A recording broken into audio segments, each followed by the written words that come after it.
যশোরের কেশবপুর উপজেলার প্রান্তিক এলাকার জলাবদ্ধ এলাকা পরিদর্শন করেছেন কেন্দ্রীয় বিএনপির সহ ধর্ম বিষয়ক সম্পাদক অমলেন্দু দাস অপু। এ সময় তিনি উপজেলার গৌরীঘোনা ইউনিয়নের কাশিমপুর এলাকায় আপার ভদ্রা নদীর মুখে পানি উন্নয়ন বোর্ডের দেওয়া ক্রস বাঁধটিও পরিদর্শন করেন। শনিবার বিকেলে পরিদর্শনকালে তিনি স্থানীয় বিএনপির নেতাকর্মী ও ভুক্তভোগী এলাকার জনগণের সঙ্গে মত বিনিময় করেন এবং সমস্যা নিরসনে সরকারের বিভিন্ন দপ্তরের নজরে আনেন।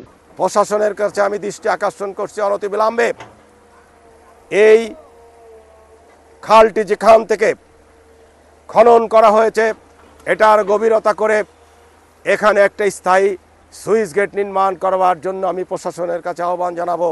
স্থানীয়রা জানান, সম্প্রতি টানা বৃষ্টি ও হরিহর নদের পানি ঢুকে বিভিন্ন এলাকায় জলাবদ্ধতা দেখা দিয়েছে।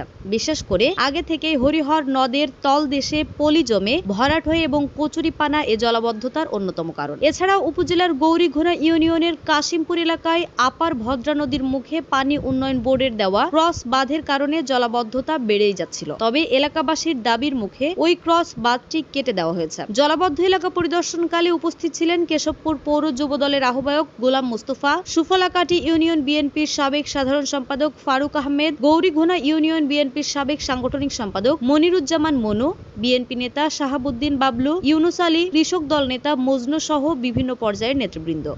ডেস্ক নিউজ, দৈনিক রানার।